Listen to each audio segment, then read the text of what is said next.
So Manibabu గారు ఏంటంటే కొన్ని సందర్భంలో మన ప్రమేయం లేకుండానే మనం అప్పులు చేస్తూ ఉంటాం కొంతమంది వల్ల. సో ఇలాంటి వాటికి మీరేం సూచనలు ఇస్తారు? అంటే మన ప్రమేయం లేకనే వేరే వాళ్ళ వల్ల చాలామంది ఇబ్బందులు పడిపోతున్నారు, అప్పులు పాలవుతున్నారు అనే క్వశ్చన్స్ అడుగుతున్నారు. అంతే కదా మీరు?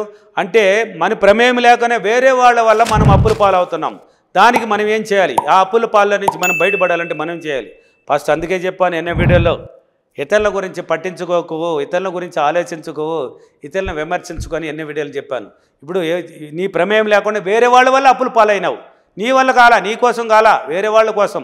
అంటే పక్కంటి వాళ్ళు, లేక నీ స్నేహితుడు, లేక నీకు తెలిసిన వాళ్ళు, నీ బంధువులు, వాళ్ళు ఏదో ఇబ్బందులు ఉంటే నీ దగ్గర వచ్చా, నాకు అనా ఈ విధంగా ఉంది నా పరిస్థితి, ఒక 5 లక్షలు తీసియే, 3 లక్షలు తీసియే అని నిన్ను అడగడం, నువ్వేదో పెద్ద పిస్తలాగా నీ కొత్తను నువ్వు కడుక్కోమని ఎన్నో వీడియోలు చెప్తే నీది కడుక్కోవు, ఇతరులకు అడగాలనిసిపోయినావు. అంటే చూడు, నీకు తిరిగినే నీ ప్రమేయం లేకుండా వాడు వచ్చి అడగడం అంటే వాడికి ఏం చేసినావు? నువ్వు పోయి ఒకరి దగ్గర తీసేసినావు. ఎవరు పోతే సర్రారా తమ్ముడు నేను ఉన్నాను రా అనేసిపోతావా? అంతే. నువ్వు పిస్తా అయిపోయినా కూడా ఆయన నీ హెల్ప్ కోసం వచ్చినా కాబట్టి నీ గౌరవం పెరిగిపోయింది. నువ్వు పోయినావు వేరే వాళ్ళ దగ్గర, అనా నేనున్నా నా డబ్బు నేను ఇస్తాను లేనా, నీకు భయం లేదా, ఒక 5 లక్షలు కావాలి అర్జెంటుగా, మనోడికి కొంచెం ఇబ్బంది పడిందా, నువ్వు ఆయన సాక్షి సంతకం పెట్టేసినావు, నీ మీద నమ్మకంతో ఆయన ఇచ్చేస్తాడు. ఏదో కారణం అప్పు పారుగానో ఏదో ఒక రూపంలో తీసివ్వడమో, లేక వేరే వాళ్ళకి మాట ఇవ్వడమో ఇలాంటిది పడిపోతారు. ఇప్పుడు కొన్నాళ్ళ తర్వాత వాడు చెప్పిన గడువు ఒక 1 ఇయర్కి టైం ఇచ్చినాడు అనుకో, వాడు కూడా 1 ఇయర్లు ఇచ్చేస్తాను లేనా, మనం కట్టేద్దామా వడ్డీతో కూడా అనేసిపోతాడు. వాడి పరిస్థితులు అక్కడ సరిలేక 1 ఇయర్ పోయి 2 ఇయర్స్ కూడా అడుగుతున్నది. 2 ఇయర్స్ ఇప్పుడు గడుస్తూ ఉంది. ఈ అప్పు ఇచ్చినోడు గమ్మున ఉంటాడు కదా. ఇంకా ఏమనాయనా, ఏం రాజేష్, నేను వచ్చిన ఆ రోజు 5 లక్షలు అడిగిన వెంటనే ఇచ్చినాను కదా, నువ్వు ఎవరికి తీసినావే, ఆ డబ్బు లేదనా, అన్నా నేను ఇస్తాను, అది ఇస్తాను, టైం కొంచెం అని అనేసి అడుగుతావు.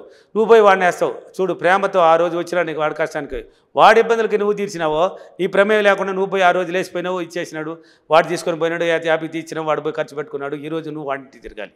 వాడింటికి తిరిగా, ఏరా నాయనా డబ్బులు ఇరా, వాడు ఆయన అడుగుతున్నాడా, నన్ను వచ్చి ఇంటికి రాజేష్ అంటున్నాడు, నాకు మానం పోతున్నదా, డబ్బులు అనా ఇంకొక నెల టైం పెట్టినా వచ్చేస్తుంది.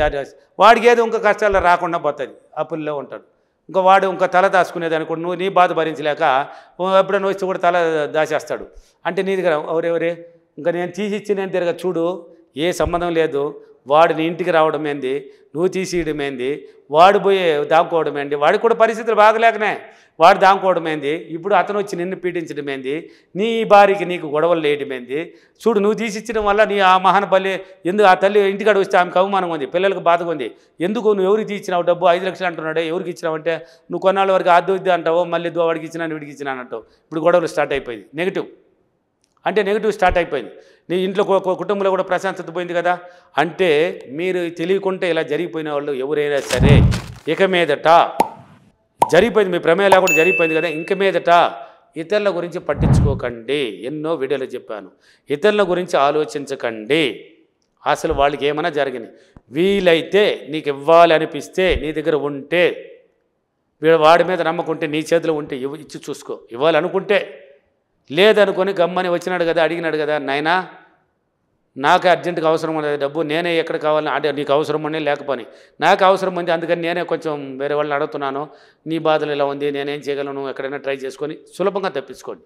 అక్కడ ఒక మాటతోనే పోతుంది. అక్కడ సులభం తప్పించుకుంటే వాడు అవును కదా అన్నకి అర్జెంట్ అనేసేవాడు ఇంకా అన్న తీసిచ్చుంటాడని వేరే మార్గాన్ని ఎంచుకుంటాడు, నువ్వు సులభం పడిపోతావు. ఒకవేళ ఇలాంటి అప్పులు పాలైపోయి వాడు ఇవ్వకుండా నువ్వు ఇబ్బందులు పడిపోతే నువ్వు ఏం చేస్తారంటే, మీరు ఎవరికైతే తీసిచ్చినారో డబ్బు వాడిని పొగడండి. వాడు అంటే ఇప్పుడు నువ్వు తీసినావు వేరే అతని దగ్గర నుంచి, ఎవరు తీసినావు వాడి గురించి చెప్పండి.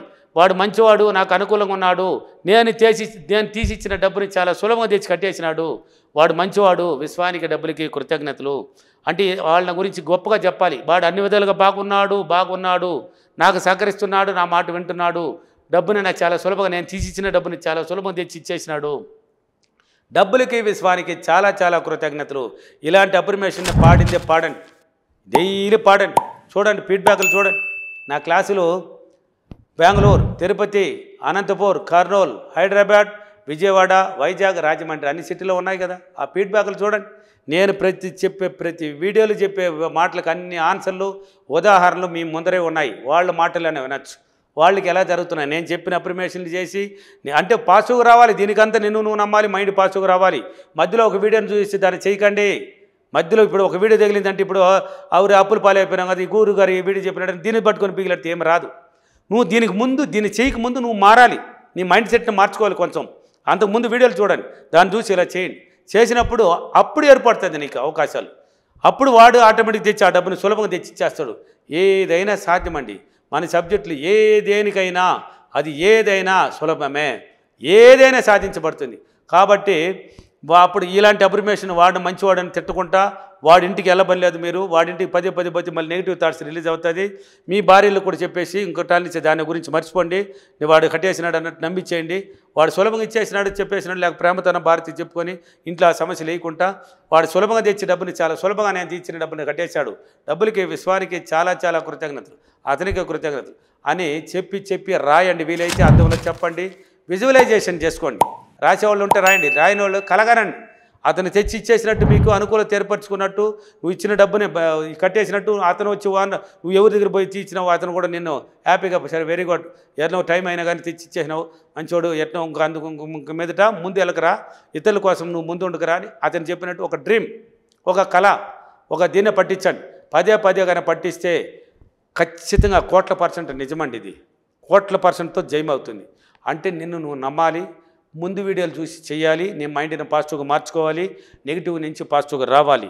పాజిటివ్ 7 చక్రాలు ఓపెన్ అవుతుంది మన బాడీలో, మేజర్ చక్రాలు. ఆ చక్రాలు ఓపెన్ చేసుకోవాలి. మనం ఓపెన్ చేసుకోవాలంటే నేను నమ్మాలి, విశ్వాన్ని నమ్మాలి. నమ్మకం అమ్మ లాంటిది అన్నాను, ఆ నమ్మకాన్ని నీ మీద పెట్టు. అమ్మ లాంటిది, అటువంటి నమ్మకాన్ని నీ మీద పెట్టి పదే డ్రీమ్ చేసినామంటే ఆటోమేటిక్గా అవకాశాలు బోర్డు నీ ముందుకు వస్తుంది. ఏదైనా సాధ్యం. మనము తీర్చగా వాడు ఇవ్వగలిగిన డబ్బుని చాలా సులభంగా తెచ్చి చేస్తాడు. ఓకేనా? డైలీ ఇలా చేయండి, ఏదైనా సాధ్యం అవుతుంది. అంటే మిమ్మల్ని మీరు నమ్మాలండి. అంటే నెగిటివ్ నుంచి పాజిటివ్గా రావాలండి. నీ గురించి గొప్పగా చెప్పాలండి. ఇచ్చిన డబ్బుని వచ్చేసినట్టు క్రియేట్ చేయాలండి. క్రియేటర్ మీరే, సృష్టికర్తలు మీరే. ఆ డబ్బు వచ్చేసింది, రాలేదు, వాడు ఇవ్వలేదు అన్నారంటే జీవితాంతం కూడా రాదు. అది వాడు ఇచ్చేసినాడు అని థాట్స్ రిలీజ్ చేయాలి, ప్రకృతిలో కలవాలి. ఆ థాట్స్ పోయి వాడు ఇన్నర్ మైండ్లో కూర్చొని నీ మీద గుర్తు చేస్తుంది. అన్న తీసినాడు గౌరవం అడగకముందు అన్నకి ఎలాగైనా ఇచ్చేయాలి, ఏదో ఒక రూపాన్ని క్రియేట్ చేసి వాడు తెచ్చి ఇచ్చేస్తాడు. డైలీ ఇలా చేయండి. ఓకేనా?